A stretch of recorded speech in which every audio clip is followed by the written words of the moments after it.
All right, what's up, everyone? We're back with a Q&A. Nate, we're back in your studio, which is awesome. And this video is the Q&A to the previous two videos that we shot about audio for video. If you're new here, my name is Caleb, and I've been doing freelance video production since 2012. But this channel is to help you make your own videos, whether you just started or you've been making them for a while, whether you use the GH5 or any other camera. If that's something you're interested in, make sure you hit that subscribe button right down here. Nate, it's good to have you back, man. Good to be back. I'm excited to be here recording this like podcast style video with these podcast mics that we talked about in part 1 and kind of went over in part 2 on how to set them up, that type of thing. So if you have not watched those videos, make sure you go check those videos out, part 1 and part 2, all about audio for video. So Nate, how's it going, man? Doing well. Doing well? It's been a pretty chill week so far. Well, that's good. You know, so living in South Dakota, it's actually been pretty nice for October. Yeah. And have you been able to get outside at all? I've been riding bike and going for walks some days. Yeah. It's kind of nice, though. It's kind of like a good 50 some days. Yeah. And I like wearing a jacket. Oh, so. yeah. I'm all about a flannel shirt every once in a while. Yeah. You know what I mean? Like fall fashion is kind of nice. Sometimes it feels good after like sweating and wearing shorts every day. Yeah, I hear you on that. All right. So in part 1, we talked about the different types of mics that you can use for video.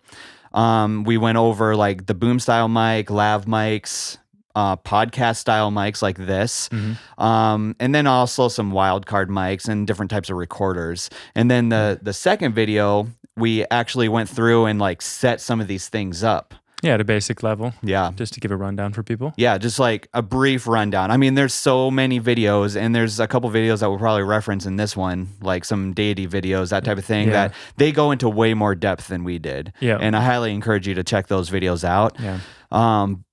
But we went briefly over how to set some of these microphones up. And one of the things about those videos is what we wanted you guys to ask questions so that we could come here and sit down and talk about some of these things. Yeah. And so we got some questions, and so let's go over them. Sounds good. All right. So we're just going to jump right into it. And so the first question we've got here is from Garfield Crooks.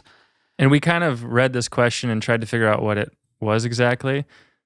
But do you want to read them? Do you want me to read them? I'll read it. I'll read it and you answer. How about that? Give it to me. And then we'll kind of This is like our condensed version of his question. Yeah, absolutely. So, and yeah, some of them might be condensed versions. Yeah, where hopefully this is what you meant, Garfield. Good to see you again, man. By the way, Garfield reached out and emailed me. It was really nice. So, yeah. Right on. So how do you record multiple at once with a wireless Go? So in his comment, he talked about he has like the wireless Go, and he's kind of looking at possibly getting multiple people on there. Yeah, having multiple units at once. You have a couple of different options with that. I would say with the wireless Go, if you watch the first 2 videos, we're kind of talking about something that's super run and gun. I own a couple of those. Actually, I really like them because they're so tiny. Yeah. And people are not used to something being that easy or small. Yep. So it's really kind of a run and gun type system to begin with. So it's really helpful to keep it that way. And so you could go the route of where you adapt into an audio bag, right? And you have like an 1/8 inch to XLR adapter. You could go that route. That can split your signals out. But really for this, I would say if you're doing projects that have like just 2 of those at a time, Rode just released this little adapter that splits. Yeah, that's brand new basically. Yeah, it's brand new. And I actually like built a version of this cable before with a couple random cables and the wireless Go ones. But yeah, it's just a cable that splits it so your left can go to your, first unit and your right can go to your other unit. I think it's the SC11.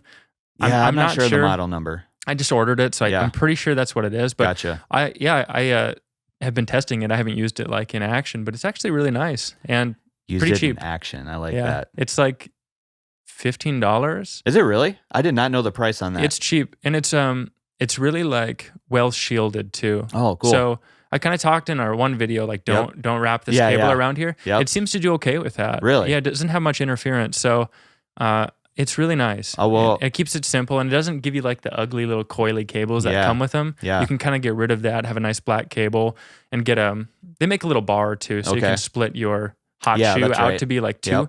Yep. I have like a knockoff brand of that before Rode came out with theirs.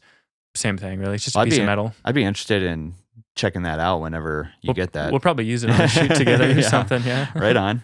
Yeah. Okay. Anything else that you have with that? I mean, I think like if you're looking to do multiple, people on camera, Yeah. probably a lav mic might be the best way to go. It's nice. Adapting it this way. Yeah.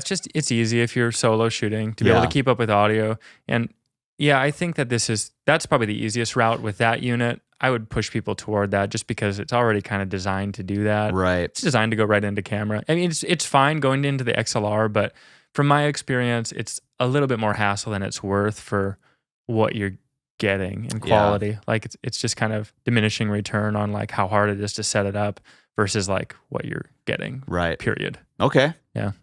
I don't know if that's helpful. Hopefully, yeah. I mean, within the context of these comments that we're getting, we got another question from Neil. And Neil asks, in-camera audio recording using an external mic or an external mic with an external recorder? So kind of what he's looking at is it good to use an external mic into the camera, right? Mm-hmm. Or keep everything external? And basically... Yep. You can use your camera as like scratch audio. Yeah. Something like that. Yeah. And I might step on the toes of another question coming up here. We'll hit on that further. But I would say it really kind of depends on what your microphone is. If your mic is coming out like an 1/8 inch cable and it's like designed to do that and go into the mic, kind of like the wireless Go. Yep. I think you're fine. Just like going direct into the camera. I would limit it. It depends on how far your run is. Say if you're trying to boom more than 30 feet, you probably like should go to an external recorder for that. Yep. Just to keep your cable length short, especially on something that's not super pro. That'd be a long ways for a 1/8 inch cable, right? Yeah. You'd probably start having some issues at that point. It depends on what you're doing though. If you have like an XLR mic, like we said, don't try to adapt that to 1/8 inch and go right into your camera. Right. I don't think he's asking that. Yeah. But it's also like what is in camera, because if you get an XLR1 adapter for a GH5, or if your camera is a Cinecam, or if you have something comparable, something that is an XLR adapter, that's in camera technically. Yep. And on like some of those cinema cameras, I would be okay taking like a boom directly into in camera. Sometimes like I don't know. Sometimes the preamps are a little janky, but even on really good cameras too. I work on FS5 sometimes, and I still prefer my recorder because I just think it has like more control. I always think an external recorder has like better preamp control. And that's what it's built for, right? External recorder. It's just built for audio. Yeah. And you can always keep that, sync it, but also you could run like the sub out of your recorder into your camera and have that as a backup too. Right. So I wouldn't prioritize that, but at least you have it. And you know that like it's redundancy, right? And I think some of it, I mean, we talked about this a little bit, but some of it comes down to the type of content that you're making too. I mean, if you're like making YouTube content or content for Instagram and you need to like pump it out really quick, I mean, just go right into camera, probably. Yeah.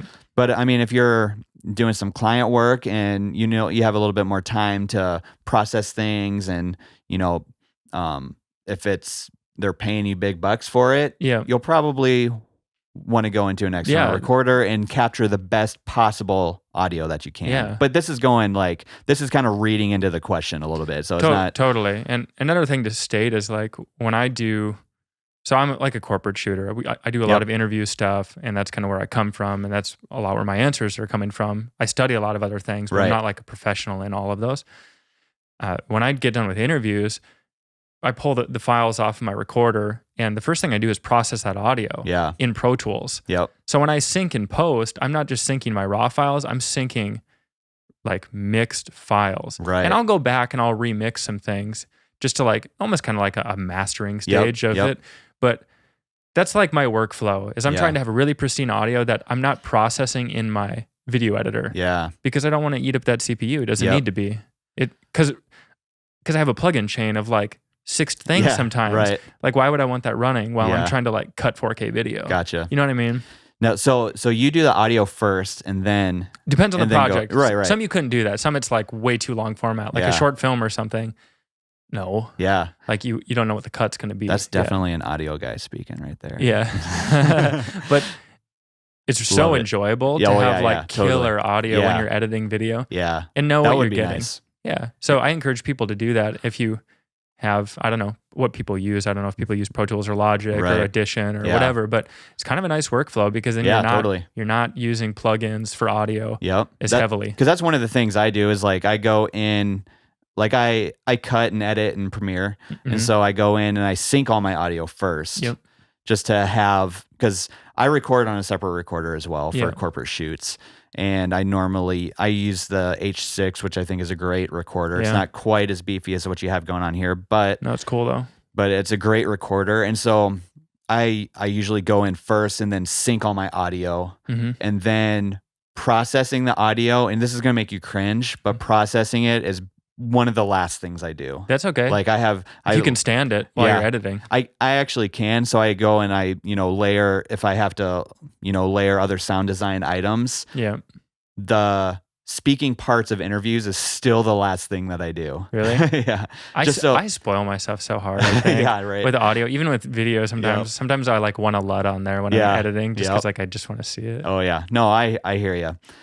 Yeah. But that's an interesting workful that I haven't thought about doing that. It's helpful, and for that reason, it's helpful. That's cool. But it depends on the content. Even your content, I say like this, specifically this type of project. You do like client work as well, but for this, I wouldn't do it that way. Right.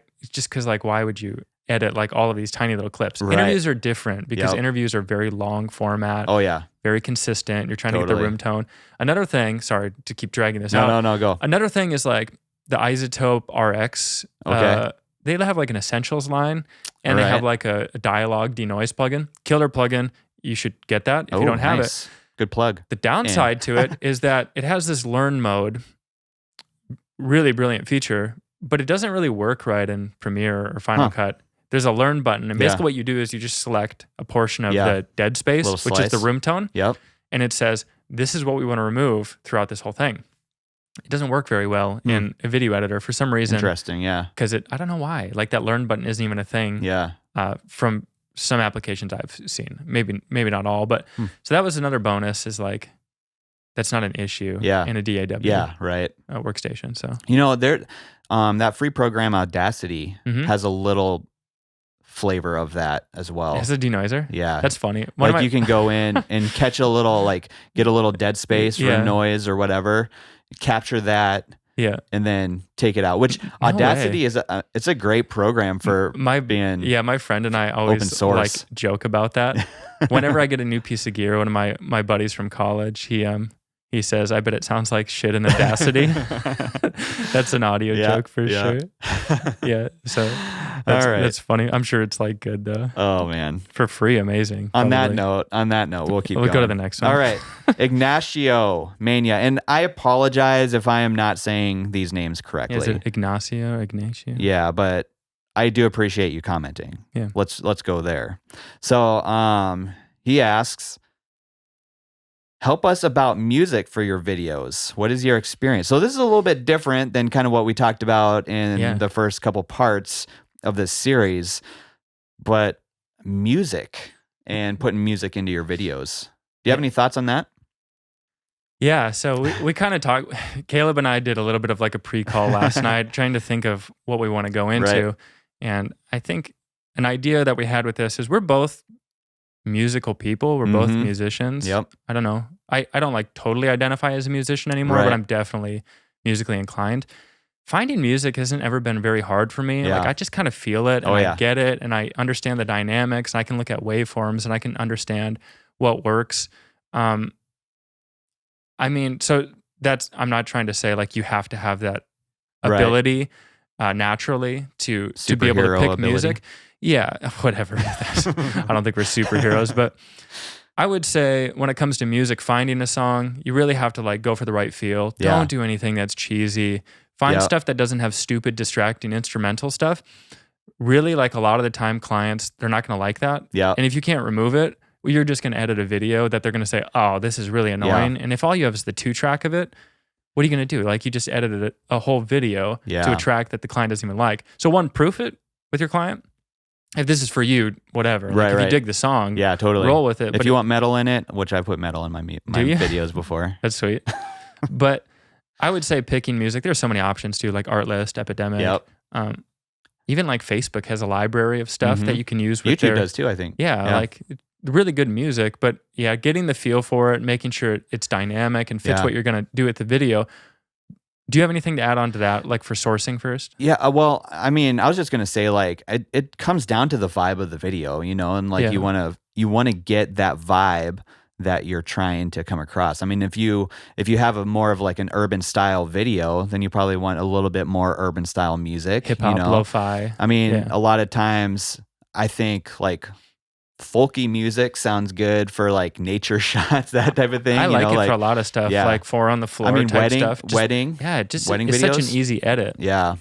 Sometimes you really want that cinematic type vibe, but yeah. But not everything has to be like this, you know, this overscape of just make it fun and like rolling. Music. It just like moves forward. Another thing we wanted to state about this is that when we find music, I rarely ever leave it as is. Right. So there are a couple features how you can do this. Yep. I don't use Audition, but Audition has something cool called Remix. Yep, I use that all the time. Can you explain just like how that works? Yeah, for people? so basically you have your track that you either got, you know, from Artlist or Soundstripe or wherever, you put it into Audition. You create like a new mix, and then you can go into the remix, which is over on this is a horrible tutorial right now, but it it's makes basically sense. over on the right side. Yep. And you can click that remix and you can change the length and it'll automatically... It's like a target. You could set a target length. So say if you have like a maybe a typical like 3.5, 4 minute song. Yeah. And you have this 8 minute video. You can say, hey, try to make the song 8 minutes. Absolutely. And then it'll automatically remix that song. It's cool. To match that length that you pick. Yep. So, I mean, it's a great feature. I use it all the time, especially on client work. Because, you know, you need to kind of extend some things or even if you want to shrink it, you can shrink it too. Oh, that's cool. You can take it down and it'll cut it so that everything kind of flows together. The beats, I have never had a time where it has not worked. Where you didn't, have you ever had times where you're like, I wish I would have done that section in that moment? Okay, yes, one time. Can you just do it again? Like refresh it almost? Make it work, I did another remix, but it turned out the same way. Cool. And I was kind of on a deadline, so I just went with it. You just rolled with it. Yeah. But I think it works really well if you're just trying to like have background music. And it's not absolutely. necessarily like something that you want full control of dynamically, but like it's just going to work for that timeline so fast to do. Yeah. So on the flip side of this is kind of the more like full control type stance. I'll bring a track into Pro Tools and I'll open up a click track and I'll figure out exactly what the tempo of the song is. Nice. And I'll snap it to a click track grid. So then I can, usually I'll just put it to like fourths or something like that, something that's pretty easy to snap to. But then I can put the song up in front of me and I know when I make a cut, when I'm in grid mode, it's right on the beat. Yeah, sweet. So then you can really maneuver songs to do different things. I'll use that for videos. I'll use that I'm using it for music recording stuff too, because we work on a grid system for most everything. Right. Like radio ads, stuff like that, where I'm really trying to cut songs. Yeah. Say if I mix a radio ad or something, which I don't do that many of, but when I do them, they have to be perfect. Yeah. They have to be like they do. bang on 15 seconds or 30 or whatever. Otherwise they'll get pissed. Oh yeah. But that's another approach, is that you can put it to a BPM grid and work in grid mode, and you can see all these sections. So then you know exactly what you're doing. You know, okay, I want to keep this like section rolling one more time. In remix mode, you couldn't do that. You couldn't say, okay, this video is great, but now I just need this chorus to go one more time at the end. Right.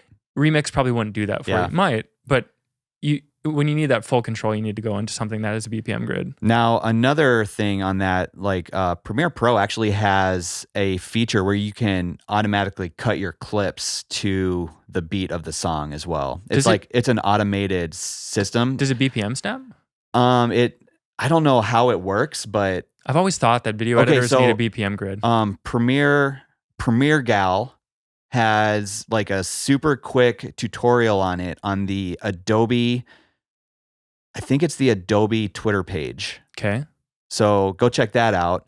And she just shows you real quick how to like get those beats, and then automatically it cuts the footage to those beats. Interesting. Yeah. So I mean, That's And another feature she that's didn't automated. input the cuts or anything. It just like knew the beat of the song. She might have gone in and like hit the beat, Well, I know like you can do placed that. a marker at each Okay, beat. okay. So I think that's what it was. I've seen people do that, but I really think that there should be a BPM grid Yeah, in right. video editors, because it's like I mean, that makes sense. most everyone's editing to music. Right. It should like auto know it too. Yeah. It should say, hey, the song starts like a second late here. I don't think I personally like could go with that automated cut system just because I like having control over the cuts. Yeah. But it's, I mean, well, no, I mean, cool it would feature. just be to like have a snap grid, right. just to like yeah. to not have to like tap it in, Right. Because Totally. really, when you tap it in, you're off. Oh yeah, it's off by just like so a frame. This is sometimes. how like crazy I am about this.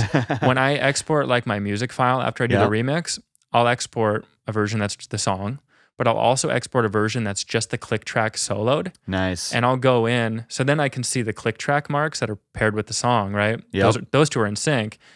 And then I can clearly see exactly where every beat is. Sweet. So I'll pull up and Final Cut. I think it's the general settings. I don't know if I custom set this, but like you hit T, and you can just like drag your little split point. Nice. And have like perfect cuts every time. Right. But it makes it so much different. That's like one of the last steps I do. Yeah. But it's so tight and so good feeling. That's awesome. If you're doing a BPM edit like hard, like it makes some of those songs difference. have those beats that you just have to cut on.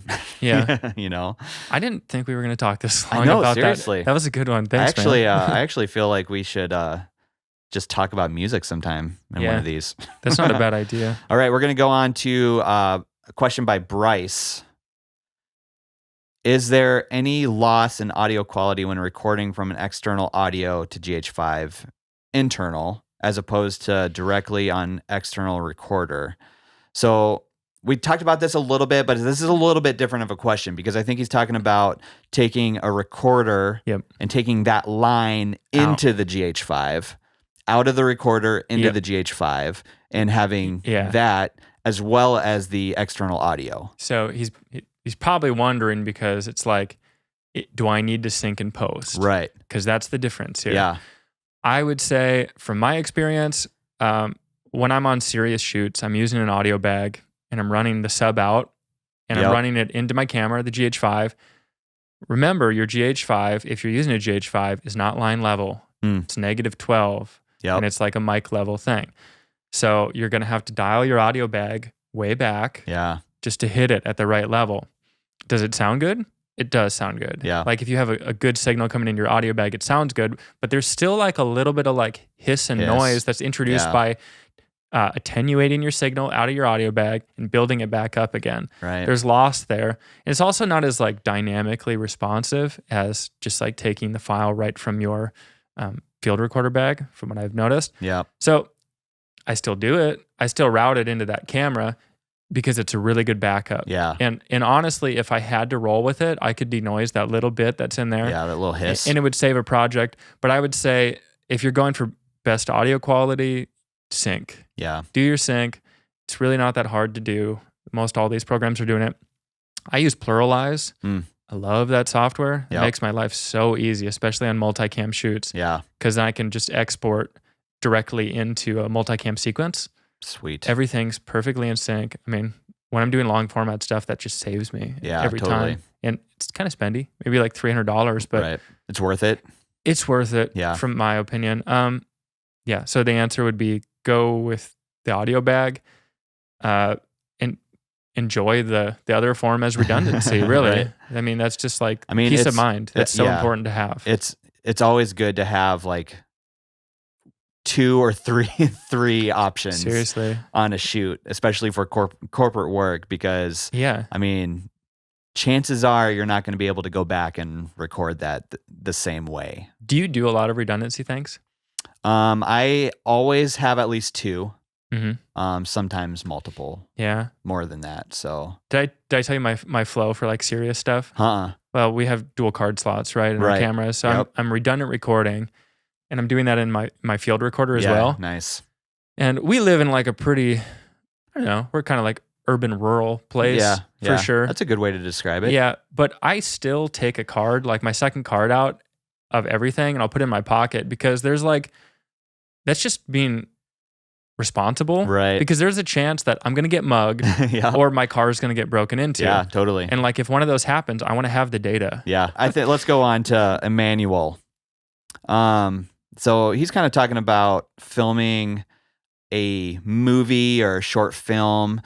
And what about audio outside when you're filming a movie? What's a setting and the best way to get great field audio for films? Now, this is way outside my realm. Like, I don't shoot movies or short films. Yeah, he says movie. Right. And we have to state like short film. Like, we're not talking about Lord of the Rings. Sure. Well, but maybe he is wondering that. I should watch that. I imagine if he's asking for the setting, Yep. we're not talking about that. Yep. Like, that's not a question for that. But I just want to briefly state, like, short film setup, you're probably going to have, wind protection is huge. Oh, yeah, wind protection. If you're going to be outside with anything. Absolutely. And like the wind protection that I had in the video before, probably not going to cut it. Right. Like that's just for a dead cat. Yeah, the dead cat. Need something a little bit more. Yeah, the dead cat would be fine on like a really light, breezy day. Yeah. It's also another thing that I didn't point out is that people who boom indoors, they keep a dead cat on because like they're moving their boom and wind is going to be introduced into the capsule. Yeah. So I don't want to forget to say that. And I think I didn't say that. I was seeing it for more of like what I do with a boom versus what other people might do with a boom. Almost more as like sit down interviews, kind of what we're going for. Yeah. So wind protection's the biggest thing. Whether you're using Lav Mics, Bumblebee, I think is the brand. They make really like heavy duty wind stuff. Who makes does Rode or is it Rycode that makes the blimp? You know what I'm talking about there, yes, right? I do know what you're talking about. I'm not sure who makes that. I think it might be a mashup. Like I'm on the spot with the cameras on. I can't think. Yeah, I think it's like, I'm sure it's Rycode or something. Yeah. Anyway, or Rode. I'm sure it's a mashup. They do a lot of like little collab things. Right. That's a really good tool. I think they probably make some better versions of that too, but that's basically like creating this big air gap and air diffusion around your microphone. You see those a lot. Yeah, so that's probably a really important tool for this type of stuff, depending on what your shoot is. Having different lavs, having placement that keeps them out of the wind, so on and so forth. That could be a setup that you could rock alone. Right. If I was alone on a small film, I would probably have a lav mic hidden on the actors, and I would be booming, and I would alone be hearing what's happening with audio and know that I got what I needed. That's a one-man thing. Yeah. Okay, now let's see it for a little bit from like the movie side of things. Right.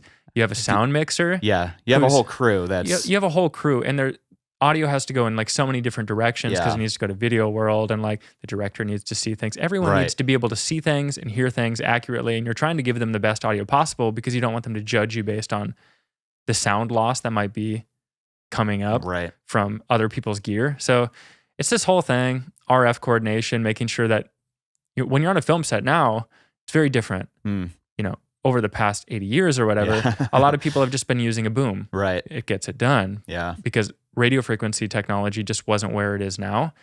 But now everybody gets a wireless because it's a good backup. Yeah. In case the boom op misses something. And wide shots. I mean, you're going to have wide shots. Totally. In case you do that. So, I think that's like, there's a difference in how things have moved, and now it's getting way more complex. So radio frequency coordination is huge, and it's just, I don't know, it's the scale of everything.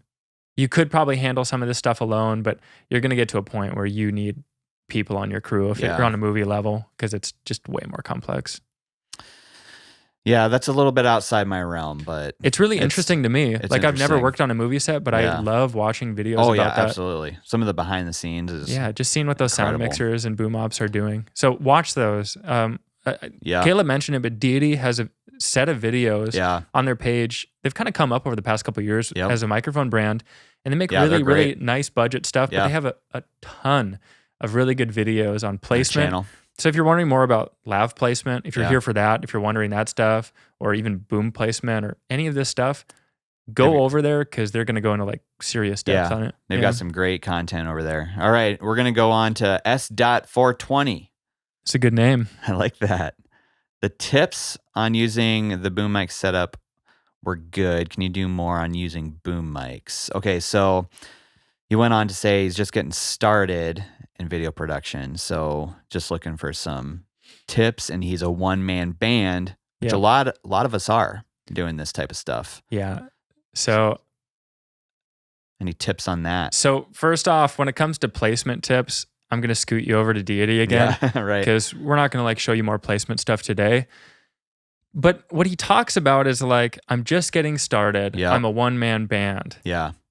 And I think that's key to this. Yeah. And I think that it's important to say that like, I'm here giving you some advice on audio, but I'm also letting you know right now, I'm extremely comfortable with doing audio work. Right. On top of video work. I'm like there's so much going on and I'm so comfortable. You're there. I can, like as an individual, I can run 3 cams at a time. Like we're talking not like holding 3 cams, right. But say for like a corporate or podcast type shoot or something like that, I'm totally comfortable dialing in 3 cameras, getting the angle set, doing audio, and this being in a timely manner to the point where someone's not like, dude, why don't you just hire someone else to do this? Yeah.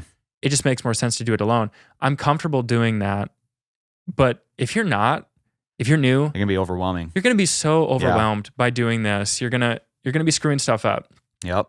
And what I was saying last night when we were talking about this is it's better to do everything at like 90%, which might be like getting your lighting good, but not perfect. Yep. Getting your camera settings good, but not perfect. Getting your audio good, but not perfect. It's better to be like 90%, maybe even 80%. Yeah. Than to totally bomb on something. Right. Because if your audio is worthless, or if you screwed up your white balance, or your image is blown out, or focus, like you gotta. There's so much stuff going on. So yeah, to anyone who's trying to throw in a boom into the mix of things, how comfortable are you first? Right. Because the boom is honestly, and another thing is like I'm only using a boom on interview shots where someone is seated. Totally. That's the only time where I can manage that alone. Yep. If we had to be moving, or if someone was standing, or if I had multiple people. Personally, I'm not going to like try to interview someone, have a camera up, and be like booming. Right. I'm not going to do that, If it's stationary, that you can just have it overhead, set it so it's out of frame, but you're still getting great. Yeah. The placement's great. Yeah. If you can kind of manage all that, make sure your camera's in focus. Yeah. Make sure your lighting is the shoots where things at the right aren't angle. Dynamic. Yeah. Like things are set. You don't have to like run ND filters because of the sunlight. I mean, you could do that alone still on a couple cameras as long as you've prioritized your main and went to your secondary. You know what I mean? But like, it can't be that dynamic of a shoot if you're alone. That's what I've noticed. Yeah.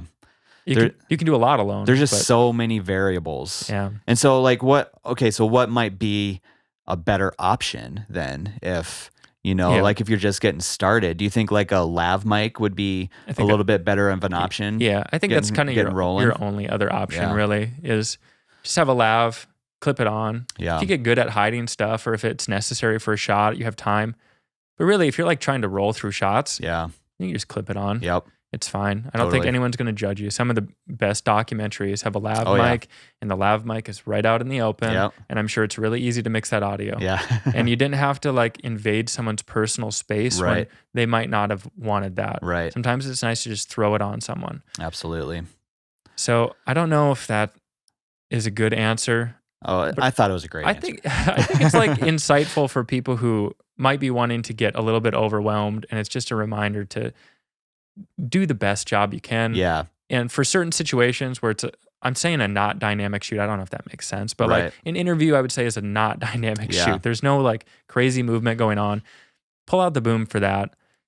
Practice placement. Look at what I told you in like the first video, or the second video rather, and study more things and give it a shot. It sounds really good. Like that video is proof of the difference between the lav and the boom in the room. There's audio samples in there that sounds really good. So that I think that speaks for itself, but it's really only for certain shoots when you're alone. Oh yeah. So and I mean, and it's like more than enough to get like interview, good audio, shoot, and then get the B-roll separate.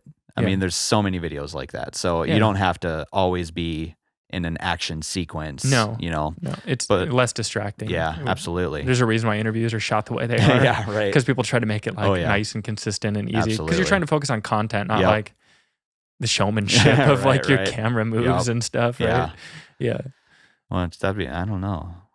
Some people might be into that. Maybe a camera movement video next. I don't know. Maybe. Well, that's all we got for the Q&A Thank you for bringing your questions. Thank you if you just commented on the videos. I really appreciate that. I love the conversation and the interaction. Nate, this has been fun doing this series together. Thanks for doing them. It's been fun. Having your expertise on these, I mean, it's fantastic. So I know not everyone's super interested in audio, but I think it's good for people to learn a few things here and there. And it's actually really fun and interesting once you dive into it. I don't know, maybe that's just not true, but I think it's pretty interesting. Once you start getting good at audio, it's like, oh man, this is so enjoyable. Well, and to have this in my product. Audio is such a huge part of a video as well. I mean, everything, like we primarily just talked about like, you know, people on camera audio, but there's like a whole like sound design aspect to it, and you know, getting scratch audio. Like there's just so many different aspects to it. Music we touched on a little bit. Probably spent a little too much on the music. But that's cool. Like I've done like sound effects design for certain videos. It's like that makes the video. Oh, absolutely. I mean, having like footsteps and, you know, the breeze and nature shots, that type of thing. It makes such a huge difference. And so I like having these conversations because I think they're very valuable to whoever's creating video content. So I appreciate you being in these videos. Of course. And make sure you check him out. His website will be linked down in the description. So make sure you check him out there. Thank you so much for watching, checking out this Q&A, checking out those other videos, checking out the channel. I would ask if you'd consider subscribing. That'd be great. Thanks so much for watching, and I'll catch you in the next video.